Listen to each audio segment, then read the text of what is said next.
Welcome and welcome to day 5 of 5-day FDP on additive manufacturing from 3D printing to factory floor. The speaker for the session is Dr. S. Vinod from Department of Production Engineering, NIT Trichy. The topic for the discussion will be additive manufacturing and Industry 4.0 theoretical and research perspectives. About Dr. Vinod, Dr. S. Vinod is currently associated with Department of Production Engineering at National Institute of Technology, Tiruchirappalli. With around 12 years of experience in teaching and research, he completed his BE from Government College of Technology, Coimbatore in 2004, MTech and PhD from PhD Tech Coimbatore and Anna University in 2006 and 2009 respectively. He has supervised around 7 PhD scholars and 30 plus MTech and BTech projects. He has carried out 3 sponsored funded by projects funded by DST, CSIR and SIR. He has published more than 260 plus research articles in reputed SEI and peer-reviewed journals. He is also a reviewer of top 10 plus international journals. He has been awarded by many organizations towards his contribution in research. To notify few highly commended paper award by Emerald UK, Institute of Engineers Young Engineer Award, Innovative Project Award from Naval Science Technological Laboratories, etc. His research area includes additive manufacturing, agile manufacturing, lean production, sustainable manufacturing, Lean Six Sigma, Industry 4.4, smart and digital manufacturing. With this brief intro, I request Dr. Vinod to take over the session. Over to you, sir.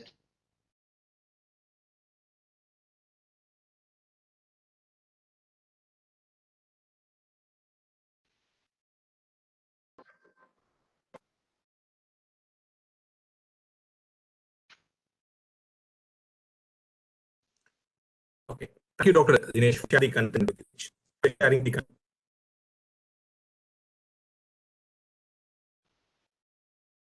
Yes, sir.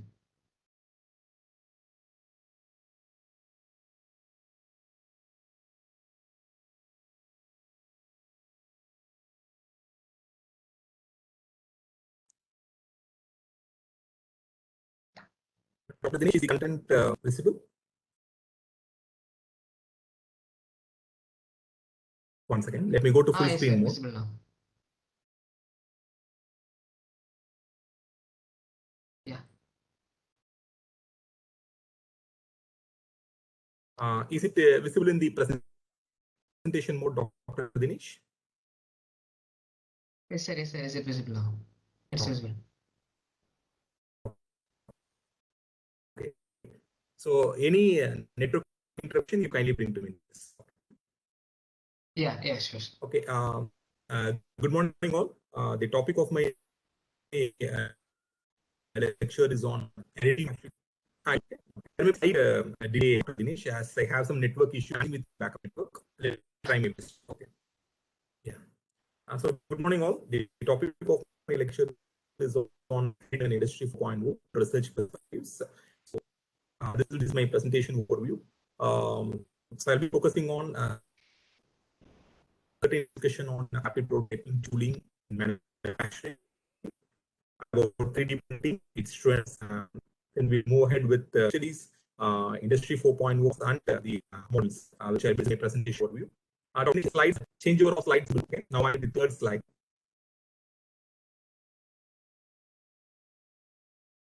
No, sir. Still first slide is there. Dr. Dinesh? Still it's in first slide. Yes, sir. Still we are in first slide. But I have moved. Yeah. Yeah. Now it has moved, sir. Yeah. Now it has moved. Okay. I think that's okay. Yeah. Now it has moved, sir. Impact of RP on. Yeah. Okay. Now I could see There your will be some mouse slide moving. delay. We should very much. Okay. Fine. So Okay. about yeah. Yes.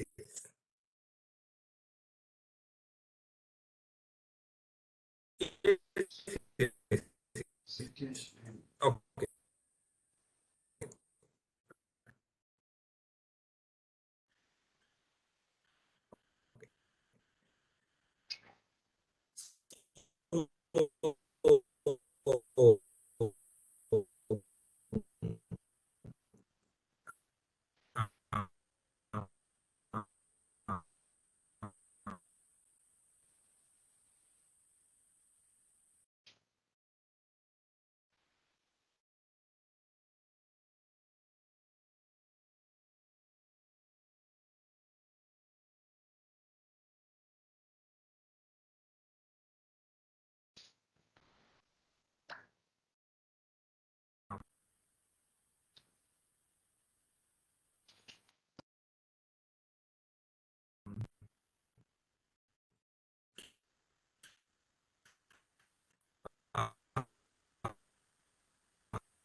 if we go through the as well.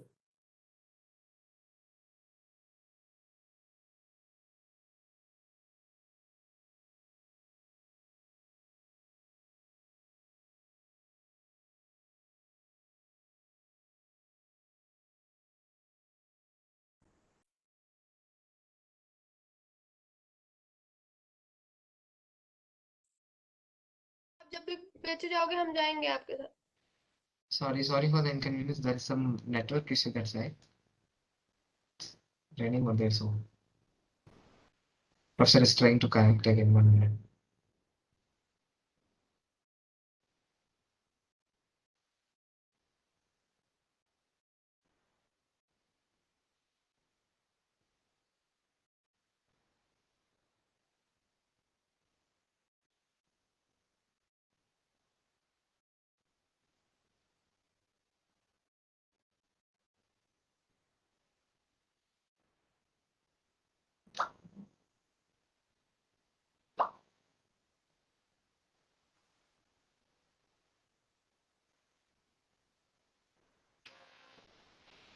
Sir? No? Okay. Sorry for the inconvenience. Okay.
Sorry, participant, sorry for the inconvenience. There is a huge rain over there and there is some network delay.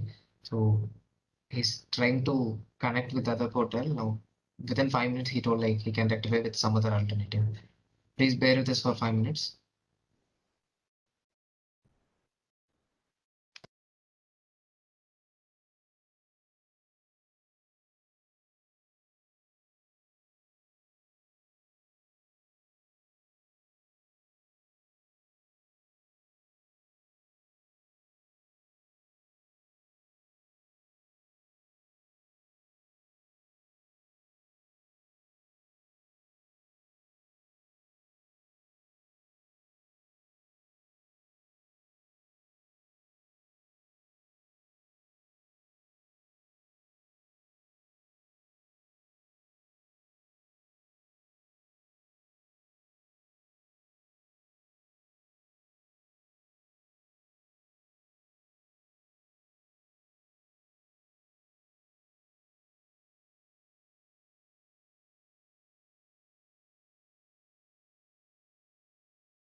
Dr. Dinesh, Ah, I'm sir.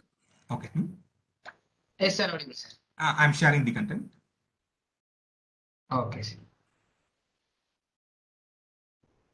Dinesh, is the content visible? Yes, sir. Visible, sir. Okay, is my voice clear?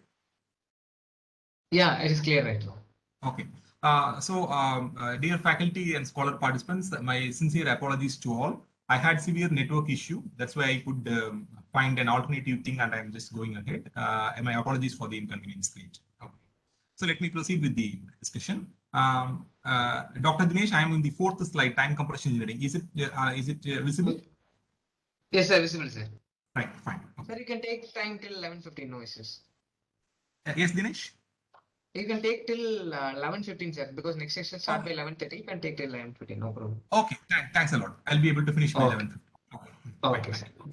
Okay. So, participants, I request you all to post your queries in the chat box. So at the end, we will devote some time for the discussion. Let me proceed with continuing with my discussion. As we have been discussing about the time compression engineering approaches, there were two approaches, one sequential, another being concurrent. In sequential, activities proceed one after the next, whereas in concurrent, activities proceed in the parallel way. So that we'll be able to achieve time savings, the engineering efforts could be saved, and additive manufacturing is one such technology which facilitates concurrent engineering. We could very well visualize prototyping, tooling, and manufacturing activities could be done parallel using additive manufacturing. So the I'll be spending very little time on the fundamentals. So in the basic scheme of additive manufacturing, we have a set of pre-processing, processing, and post-processing as a part of it. And there are several additive manufacturing technologies. I'll be focusing in my presentation the advanced technologies which are pertaining to the fundamental 3D printing process. Like I'll be focusing on fused deposition modeling, stereolithography, and selective laser sintering. Primarily, it's advancements with regard to additive manufacturing. So fused deposition modeling, FDM, is widely used in 3D printers. In Industry 3.0, we utilize the 3D printers to a greater extent. So if you go through the principle of fused deposition modeling, it goes by the principle of solidifying the molten material, and it goes by layer addition process. And fused deposition modeling is primarily meant for the polymers processing. So we had varieties of polymers being utilized as a part of fused deposition modeling. And it's an extrusion type of additive manufacturing. And the reason why it is being widely used in 3D printers in the sense, it does not involve laser. It's a non-laser based additive manufacturing process. And since the laser doesn't come into picture, the corresponding laser optics were not being associated, the cost of the technology is more effective, and that's why it had been utilized a lot in 3D printers. So now there is a great need to go ahead with the metal additive manufacturing. So the next process which is widely adopted in 3D printers is stereolithography. As we all know, stereolithography is a laser-based additive manufacturing process. The type of laser being used is a UV laser. The principle being it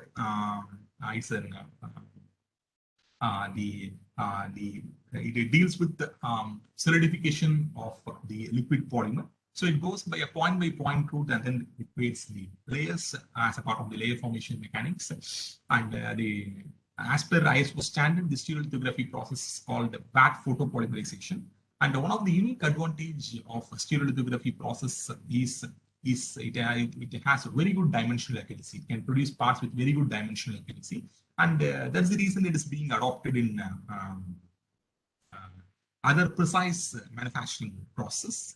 And if you could see in stereolithography process has very good scope in micro and nano fabrication. The reason I mentioned it has very good dimensional accuracy, produces parts with very good dimensional accuracy, and hence it's being adopted for micro and nano fabrication. And if you could see, one of the variants of stereolithography is microstereolithography. When we compare traditional stereolithography with microstereolithography, in traditional stereolithography process, the laser spot size and layer thickness are the order of 100 micrometers, whereas in micro SLA, the laser beam is focused to a spot size of about 1 to 2 micrometer, which can create thin layers of the order of 1 to 10 micrometer. And this process, micro SLA, is having very good scope for precise manufacturing in automotive aerospace components manufacturing.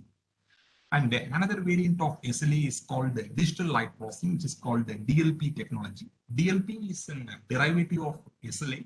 The subtle differences between DLP and SLA process is with regard to the layer formation mechanics. In SLA, if you could see, when the UV laser beam is passed onto the liquid polymer, it goes by point route and then it creates a layer. Whereas here, it creates the layer at a single stretch. Once the beam is being passed and the layer gets created at a single stretch, it does not go by a point mechanism. Another difference is nothing but here we don't employ laser. Instead, we use a projector light source in GLP process to cure the resin. So these are the two subtle differences between GLP and SLA process. And the applications are diversified, starting from automotive, aerospace component manufacturing, defense component manufacturing, jewelry fabrication, form fitment analysis, and so on. So now we have discussed about fused deposition modeling, then SLA, its variants, micro SLA and GLP. Next process is selective laser sintering. As I mentioned, I'll be focusing three fundamental processes which are widely used in 3D printers and their corresponding variants we are focusing. So in laser sintering process, we'll be using a type CO2 laser. So it's called powder bed fusion as per ISO standard. So here, with regard to the layer formation mechanics, we'll be focusing the laser beam to the powder bed, and the laser is used to fuse the particles. So the laser heats the powder bed, and thereby the particles get fused. Here we are doing only fusion, not melting. That means we are heating the powder bed to a temperature which is just sufficient to fuse the powders. And once a particular layer is being over, again the powder bed will feed the powder, and the laser beam is passed, and it fuses the particles, and that is how the components or parts are being created in laser sintering process. One of the unique advantage with laser sintering is primarily it had been brought for polymer parts processing, but it had been extended for metallic components manufacturing because of its unique process mechanics and so on. So one of its variant is direct metal laser sintering, which is called the DMLS process. In direct metal laser sintering, it's meant for metal alloys, and another variant is selective laser melting, SLM, which is for pure metals. So here, the difference between laser sintering and laser melting is in laser melting process, we will go to the actual melting range and then we'll form a homogeneous melt. And we could make metallic parts manufacturing. SLM facilitates metallic parts manufacturing. The deposition rates also will be higher, of the order of 5 to 30 centimeter cube per hour, and the powder particle size may vary between 10 to 50 micrometer. And here we'll be employing a high power laser of the order of 200 to 400 watts, whereas in SLS process we may employ of the order of about 40 to 50 watts. And if you see the technology of the laser sintering process, initially it had been the technology had been, when it had been brought, the powders cannot be recycled.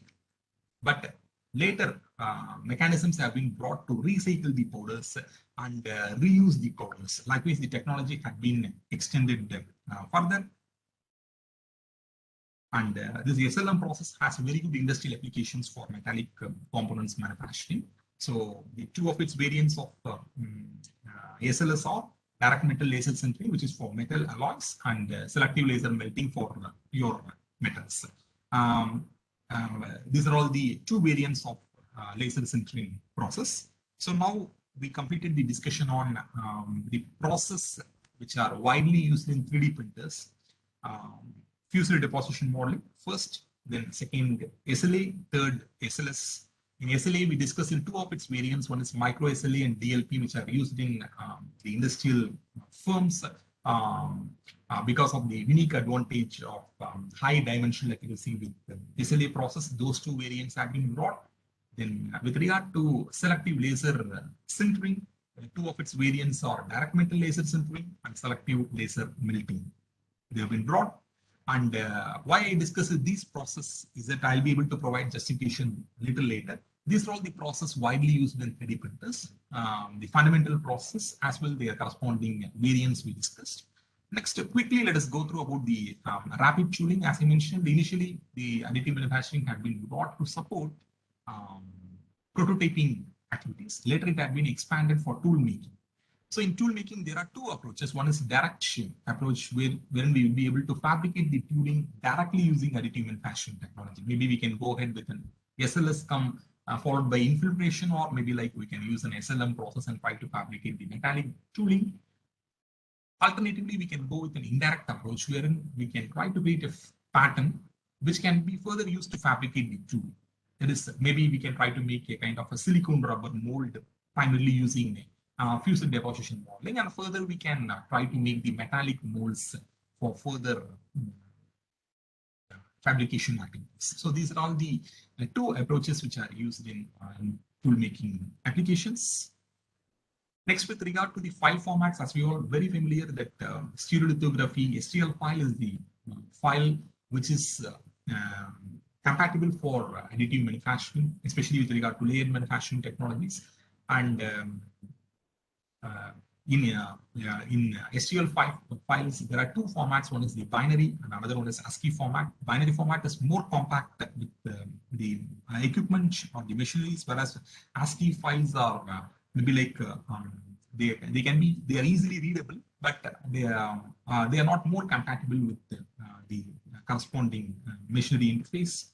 And when we try to compare a binary STL file with an ASCII STL file, binary is the default output which is recommended for interfacing with additive manufacturing equipments, whereas ASCII is a human readable format, and binary format is more compact. When ASCII format, the file size is larger. And apart from that, there are other formats like CLI, and now we are going ahead with additive manufacturing file format, AMF formats, which are being recommended and which are slightly advanced formats which can support this additive manufacturing technology. So I just try to give a very small exercise for all participants. So at your free time, you can do this. You try to create a product. Maybe it can be a component or part of your choice. In any 3D modeling softwares, basically in CAD modules, you can create a 3D CAD model of the part of your choice and try to generate the STL files. Just save that part as an STL file, both as binary and ASCII formats. You try to save, then you try to see both the STL files, and maybe you can try to compare their sizes. You can just try to open that STL files in a WordPad or Notepad. You can try to see the computations, the files, and you'll be able to compare the file sizes as well. So this small task I suggest all participants to do. Someone have done earlier, no issues. If someone have not done, kindly try this, because it's a very good exercise for the students in order to understand about the significance of an STL file and how we'll be able to compare the binary and ASCII STL files. And if we see, every additive manufacturing machinery is incorporated with an interfacing software. But if you see the general software modules for the additive manufacturing, we have two modules. One is Magix and Mimics. Magix module helps us in working with STL files. Say, for example, if we have generated an STL file, and if you want to make any changes in the STL file, it is not possible. Normally, we may have to go and edit with a source file. But with the Magix module, we'll be able to work with an STL file, because in certain context, when the source file is not available, we have a situation to work with an STL file. Definitely, we have to go ahead with the Magix module. Whereas in Mimics, it helps in medical applications. If we take the medical applications, it involves another step in the pre-processing, because we'll be having typically scan data, maybe a CT scan or MRI scan data. From the scan data, we need to retrieve the STL file, for which this Mimics module will help us in retrieving the STL files from the scan data or the MRI Typically, in the scan data, we need to get the point cloud data and further get the STL file for which the Mimix module helps us. So these are the two general software modules with regard to layer manufacturing. Apart from that, every machinery has an interfacing software that we are all familiar. Okay, so now having discussed about the basics of layer manufacturing, and we discussed about the primarily used process of additive manufacturing in 3D printers, then having discussed about tooling and file formats, now let us try to go through about the trends of 3D printing. So if you could see the evolution of 3D printers, somewhere in 1980s, we had this Charles Hull conceptualization of a 3D printer. We could see the kind of the software and the interfacing hardware being used in those days. Even they don't have a typical CAD environment, but they could interface the hardware and software and go ahead with the printing, primarily based on SLA process. And somewhere in 1990s, we could see the kind of fused deposition modeling process brought by Stratasys. And we could see the kind of the CAD environment which is being utilized for 3D printing, and we could see the corresponding hardware being used. In timeline, if you see somewhere in 2005, we have the concept of the open source or collaborative type of printers. They are nothing but the RepRap machines. RepRap machines means they are self-replicating machines. So if you see these RepRap machines, their unique characteristic is nothing but a 3D printer has the capability to print a few of its parts. The idea is that a 3D printer has to give rise to another 3D printer. So for which the capability had been brought to print a few of its parts. Then in the same timeline, if you could see, SLS, they have brought the idea of mass customization in manufacturing. Because here the product customization is very, very essential in line with the customer's preferences. They have brought the idea of utilizing the laser further to fuse the powder to fabricate the products. Likewise, the technology evolved. And in timeline in 2008, we could see the enhanced version of self-replicating printers, RepRap machines. Here, their capabilities have been enhanced so that a printer can print almost all of its parts, and it can give rise to different printers. That's the idea of this RepRap machines. And of course, we can use those machines being interfaced with the open source modules, another aspect to facilitate collaboration. And in the same timeline, we could see the idea of concrete 3D printer, because 3D printers are being used in construction projects. And we could see in the Loughborough University, UK, they brought the idea of concrete 3D printers, wherein we could see this kind of a gantry robotic arm, which is used to pour the concrete floor, and it facilitates in the construction activities. Now we could see a lot of applications of 3D printers in construction type projects as well. In 2009, we could see the idea of 3D printers being utilized for some personal fabrication. Like we could see the kind of the kids, they want to print the toys of their choice. So they try to pick the file, which is of their choice, and they try to input to the additive manufacturing printer, and then they try to print the toys of their choice. It's an excellent example for customization. The timeline in 2011, we could see 3D printers being used in food industry. We could see maybe like in the kind of pizza shops or somewhere. The important aspect is nothing but the food floor has to be poured very precisely, for which we could see this kind of the nozzles and the corresponding this robotic arms of a 3D printer, which is used for pouring this food floor as a part of printing the food products. So now this kind of 3D printers are being used in food industry as well, because the kind of precise pouring of the food floor is a very important aspect which need to be taken. So if you could see in 3D printers, we have extrusion type extrusion technology like FDM. We have powder bed fusion, SLS, back photopolymerization, SLA, and binder jetting. Binder jetting is being used, say for example, there will be different nozzles which can pour maybe like typically materials of different colors, and maybe like different materials could be used, and we can try to make multicolor components and so forth. So that's where we try to use the band additive. And these technologies are widely used in the 3D printers. Then if you try to analyze the market segment adoption curves, uh, as I mentioned, initially the technology had been brought only for prototyping purpose. Next, that it had been extended for molding and tool making.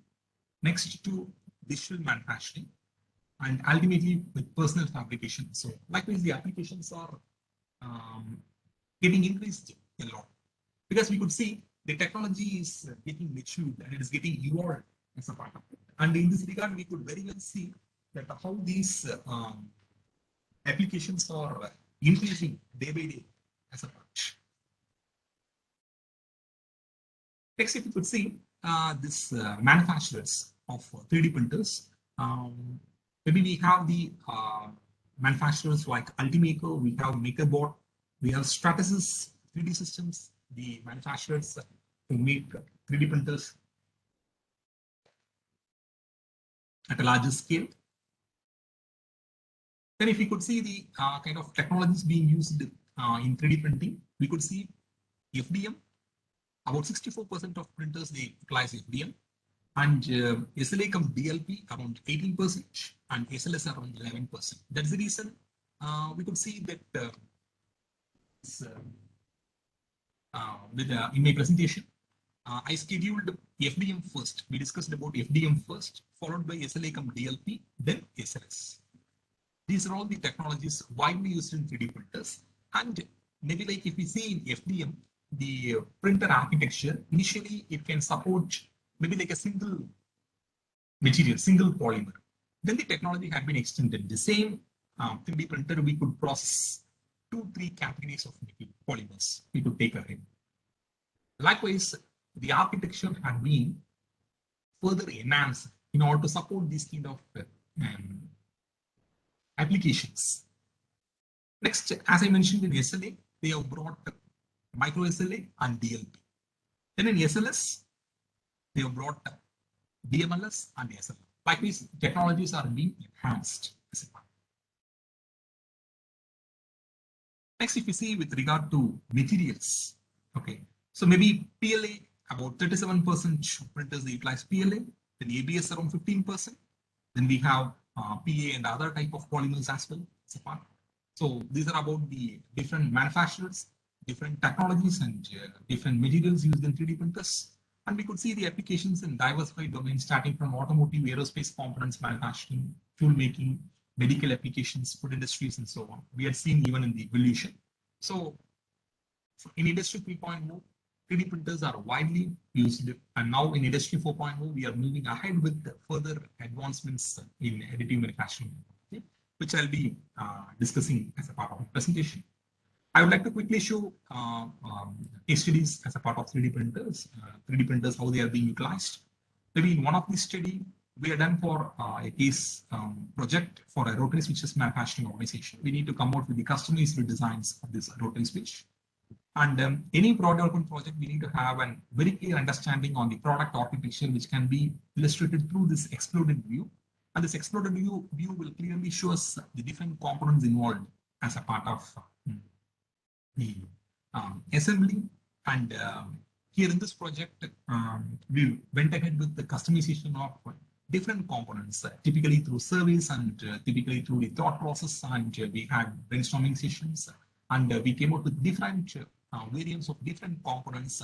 And ultimately, we have taken few through the screening process. We have taken ahead and we went ahead with the product evaluation.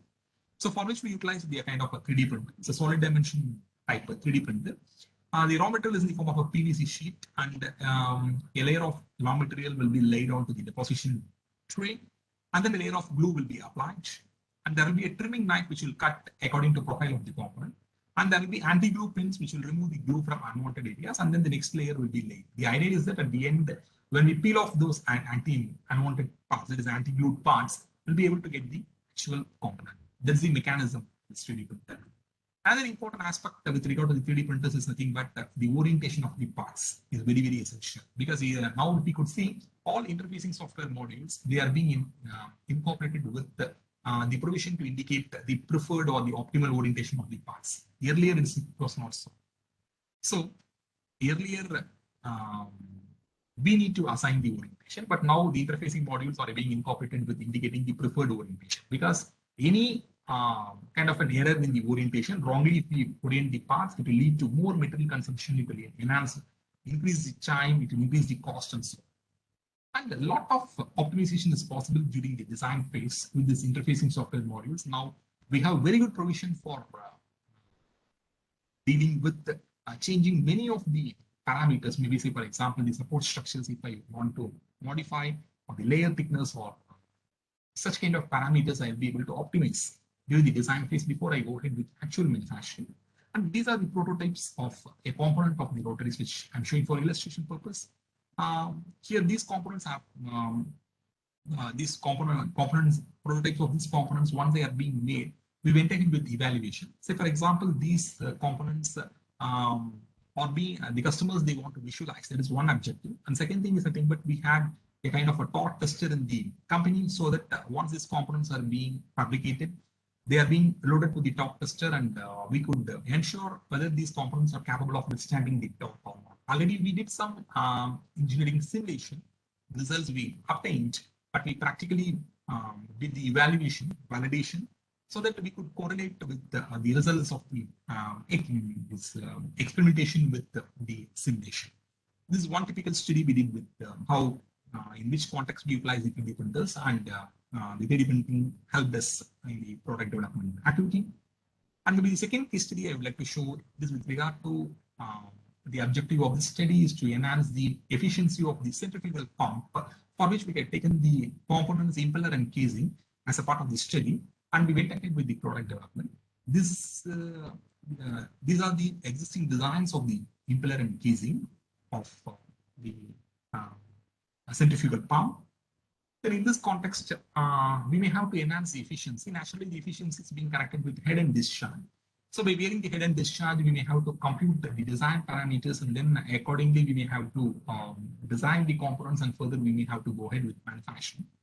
So in this regard, the challenge what we had is nothing but having specified the head and discharge, all other design parameters have to be computed. Because in typical pump design, there are more parameters, and it's very what to say, it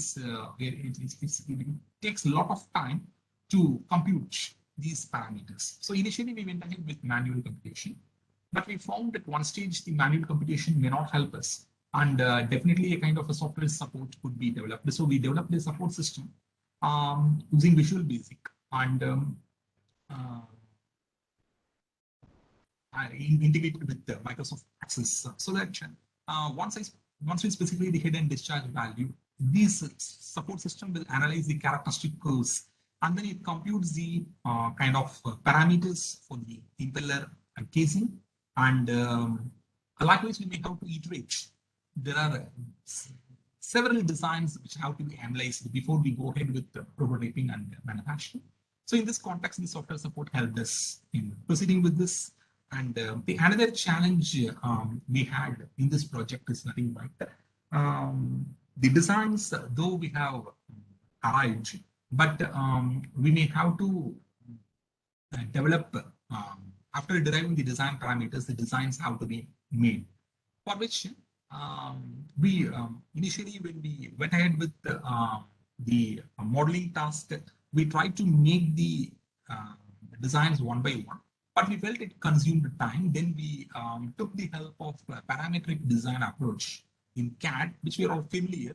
So in parametric design, once I define the chain of parameters, so if I specify the alternate values, and accordingly the complete chain of parameters will be modified, and we'll be able to get the designs on its own. That means we don't change the designs get changed. Once I define the chain of parameters, the designs get updated, and then we'll be able to get several designs from using this parametric design approach, which helped us in the time savings as a part of the project. And once the optimal design is being arrived at, we went ahead with the analysis, the finite element analysis we did as a part of it, and we could, here we did a CFD type analysis, and we could check this kind of the velocity contour and we could check the convergence of solutions and we could optimize the design. And further, we made the prototypes using the FDM technology. So here initially, this is the STL file and this is the fabricated impeller. And we made with an ABS, and but the actual material is something like a bronze alloy. So we went ahead with the infiltration using bronze powders for this, like we do in powder metallurgy processing, and we could enhance the strength of the component. And we tested the component with an experimental test rig, which is available in the company. And we went ahead with the validation.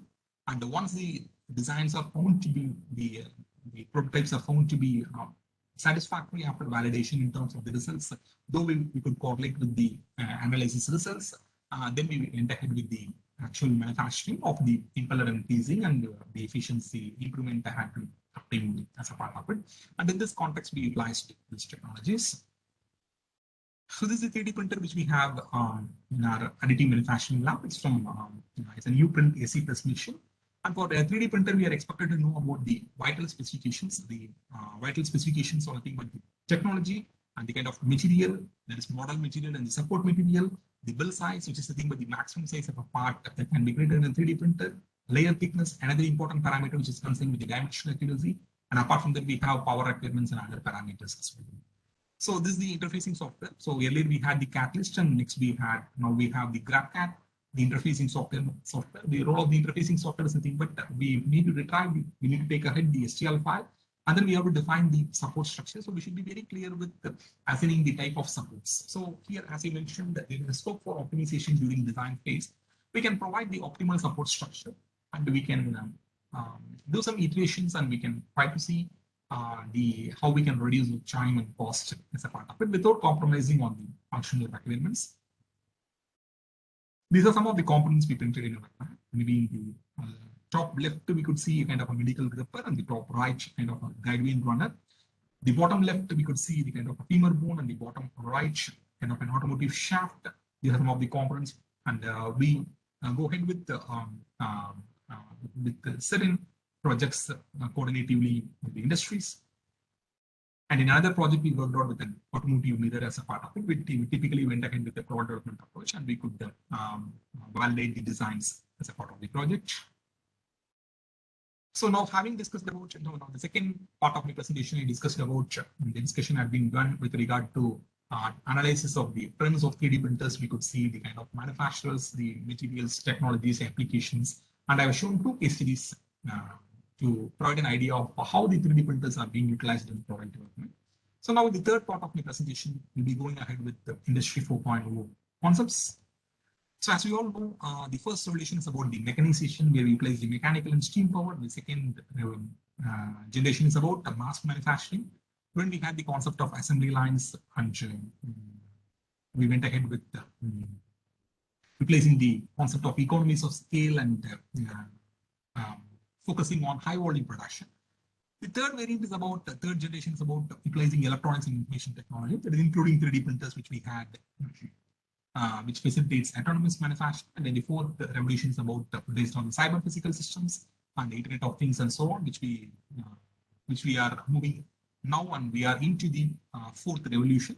We could see the level of complexity is increasing as a part of the time frame, and the term Industry 4.0, it originated from the German industries, and the equivalent term for Industry 4.0 had been brought from US context called smart manufacturing. Ultimately, these concepts are focused on developing the kind of a smart factory, and in the context of the smart factory, the CPS is the core aspect which helps in developing the smart factory. It's the backbone. CPS is the backbone for the Industry 4.0 based smart factory development. And here, the connectivity between the physical world and virtual world has to be ensured. The digital twin has to be taken care. And here, a lot more important aspect is about how we are able to bring about the coordination and cooperation between different entities. So we have CPS at one end, we have robotic systems, we have human workforce, we have machineries and equipments. How we are going to coordinate? how we are able to take care of the digital twin. That's a very important challenge we have.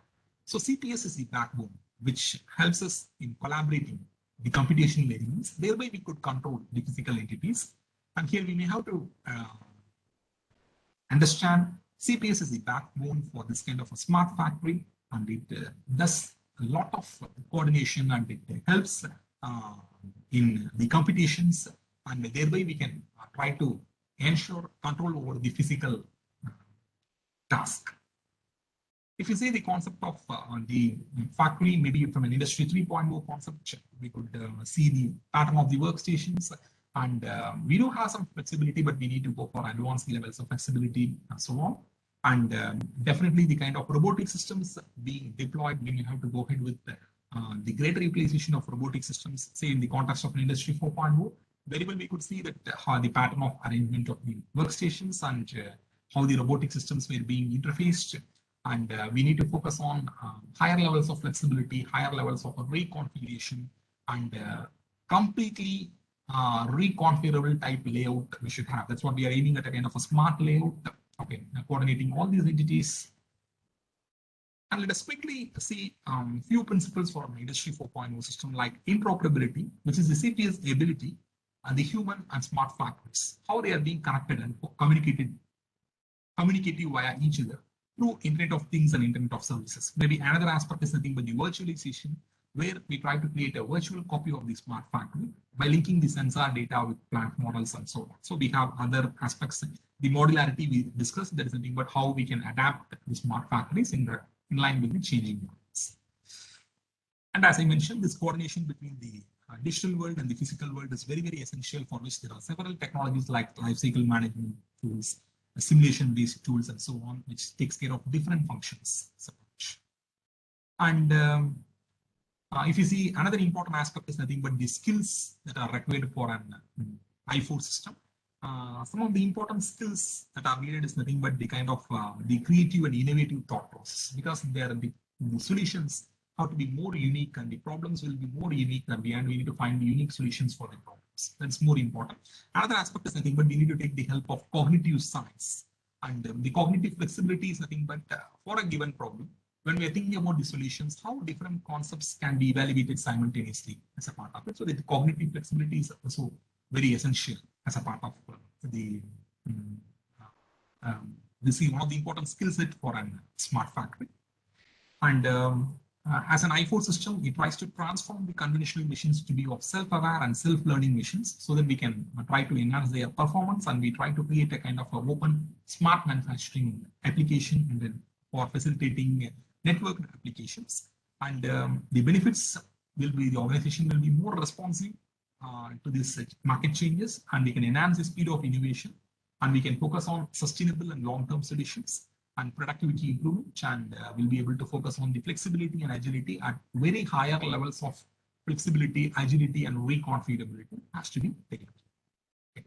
So in order to completely understand an I4 system, or maybe like a smart system, if you see this definition, the first definition, it's a very comprehensive definition. We are trying to create the smart factories, wherein we try to integrate several technologies like IoT, additive manufacturing, big data analytics, robot, cloud computing, and so on. Ultimately, we try to achieve the interface between the CPS and human equipment in order to contribute economical, environmental, and societal aspects, and we try to make a sustainable system. That is how this smart factory or an I4 system has to be conceptualized. So these are different technologies for I4, maybe like a CPS as we discussed earlier. So it's nothing but if we see the concept map, we could see the kind of the sensing module, we could see the feedback modules, cybersecurity modules, and the scalability aspect, verification and validation, modeling, analysis aspect, and the diversified applications. So, and maybe like data analytics is very, very essential. So here we may have to focus on the big data analytics in terms of volume and variety of data. We'll be having the typical big data, and we try to find the new solutions for the new problems. Problems will be unique and solutions have to be unique. That's why we depend more about the thought process, innovative and thought process. And then maybe like system integration is also very, very essential. In-house skills also need to be focused between different divisions, And also we may have to focus on collaboration between different external stakeholders as well, like suppliers, customers, competitors, and so on. Both are very, very essential in order to drive an i4 system through IoT and iOS integration.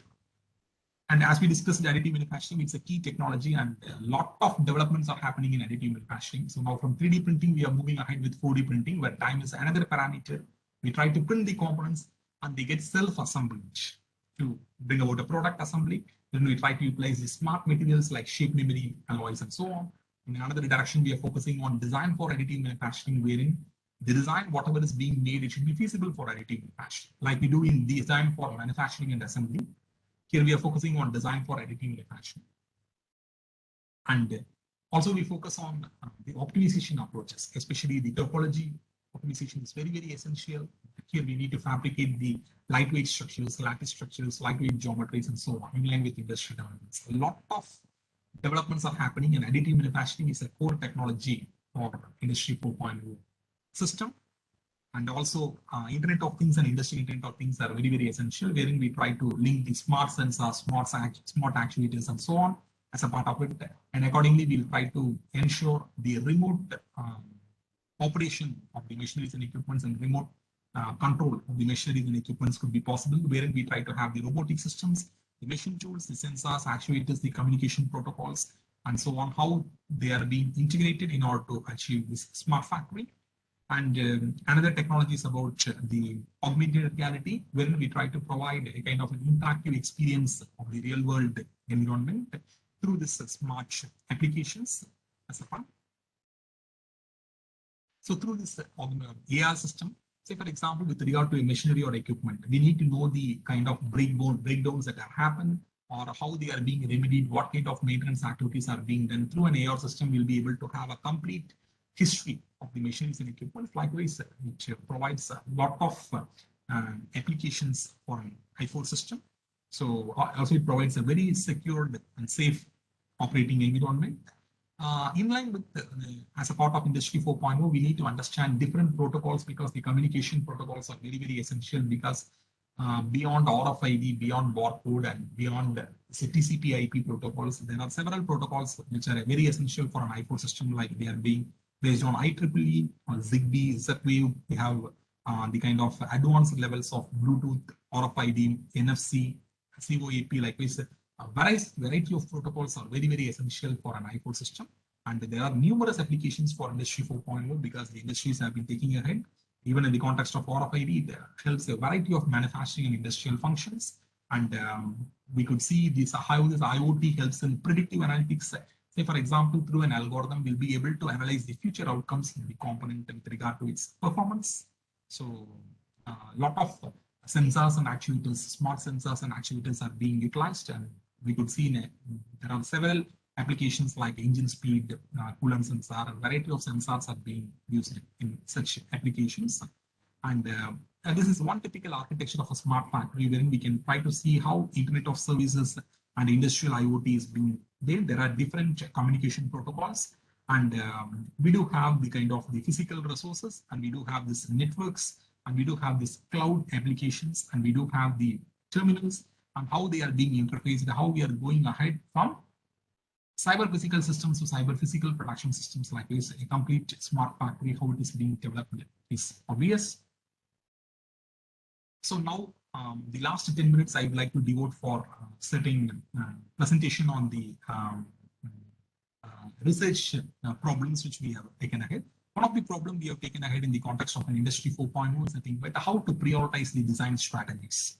Say, for example, we had different design strategies like designing for agility, interoperability, decentralization, industrial Internet of Things. Likewise, in one typical project, we solved this through an MZDM problem, this multi-criteria decision-making problem, like we utilized the fuzzy Y-core approach, which is a compromise solution approach.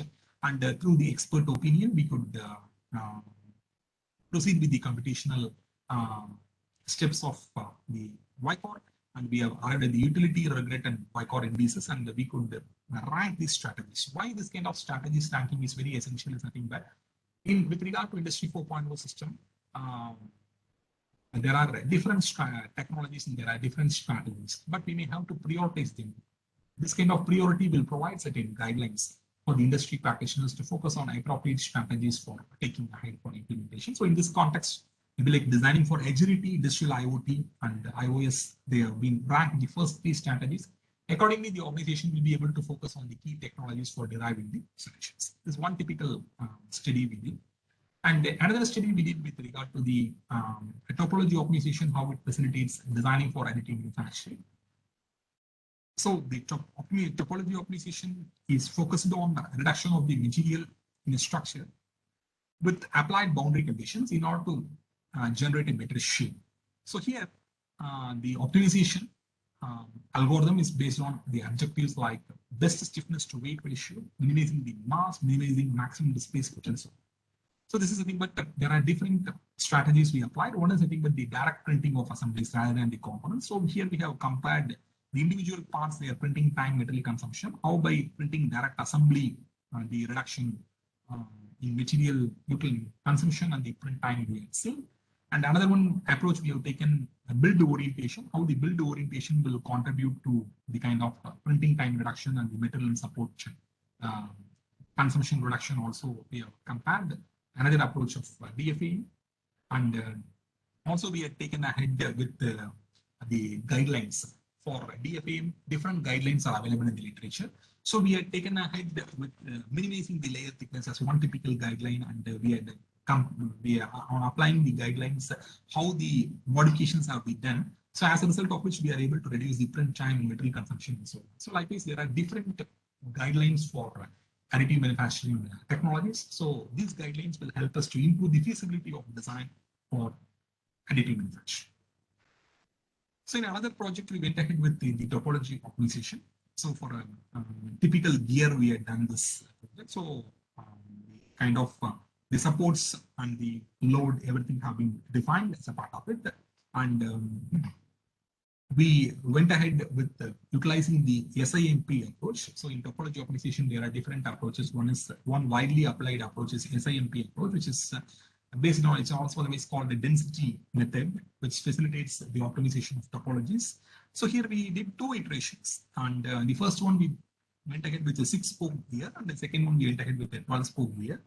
And after optimization, we could see the reduction in weight, and we computed the equivalent stress and other parameters, and we could compare, and we could see how the topology of the helical gear have been modified. So on, we did this study.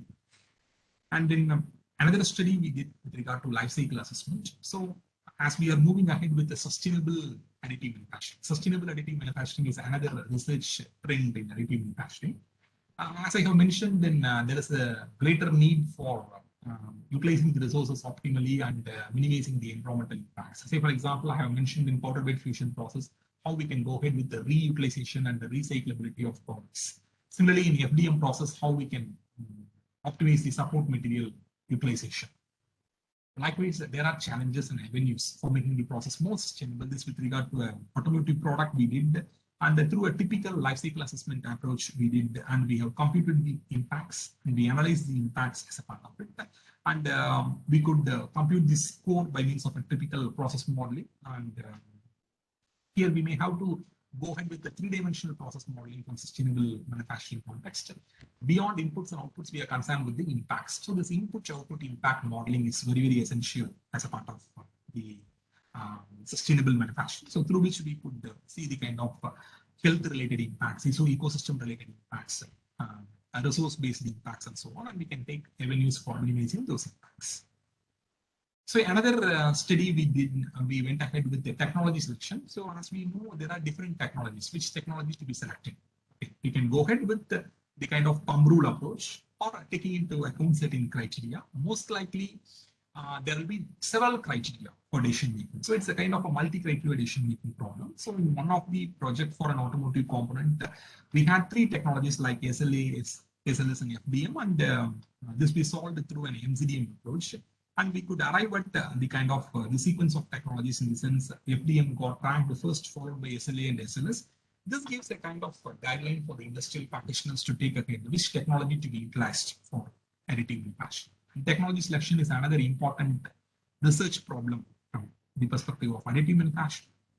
And one of the recent study we did how this additive manufacturing and Industry 4.0 to be integrated. So we did a typical literature analysis. We identified the factors and we arrived at a typical, we went ahead with the typical structural modeling approach. And we could see the kind of important factors which need to be focused as a part of this integration. So through the typical structural modeling, like interpretive structural modeling we did, and we went ahead with the computation and we got the kind of the structural model, which helps us in indicating that which factors we need to focus as a part of the study. Okay. So this brings the end of my presentation. So in the last module of my presentation, I discussed about the different research studies which we did, maybe from life cycle assessment, topology optimization, design for additive manufacturing, sustainable additive manufacturing, additive manufacturing and industry 4.0 integration, and so on. Okay. So this brings the end of my presentation. Okay, so let me answer to the queries. Okay, if any queries from the participants, you can feel free to raise your queries. You kindly unmute and you can ask me the queries. Yeah. Thank you, sir. Thank you for the wonderful session. Participants, if you have queries, you can just go with that.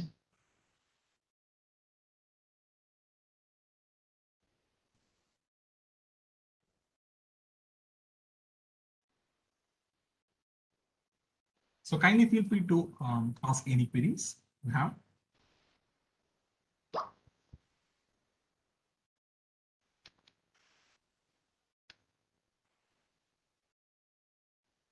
You don't have any queries?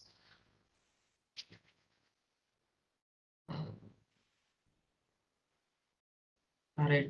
If not further queries, sir, I have a question. Like, what makes this additive manufacturing more comfortable after implementation of Industry 4.0? Because like it is a growing technology, but from your perception, what do you feel this Industry 4.0 can boost this technology? Yeah, it's a very interesting question. So additive, as we have seen, additive manufacturing is one of the key technology for Industry 4.0 because many of the traditional manufacturing approaches is going to get replaced with additive manufacturing. As I have mentioned in Industry 3.0, we utilize the additive manufacturing, maybe in the context of 3D printers. Now we are moving ahead with 4D printing and maybe like metal additive manufacturing is gaining much importance because we have to focus on manufacturing of induced parts. There is even the complex parts. There is not only with regard to the product complexity, but also with regard to the manufacturing and other complexities we may have to manage. And also we may have to deal with the product customization, maybe even to the order of lot size 1. Like this, we may have to focus. So in this regard, additive manufacturing is a key technology for Industry 4.0. Many of the this is going to have a very spectrum of applications in the context of Industry 4.0. Again, it's one of the base technology. So that's why a lot of developments are happening, not only from manufacturing viewpoint, but also from design and other interrelated aspects of additive manufacturing also. A lot more focus and a lot more efforts are being taken. Thank you, sir. Thank you. Thank you for the wonderful clarity. Participant, anyone having any other queries to be raised on?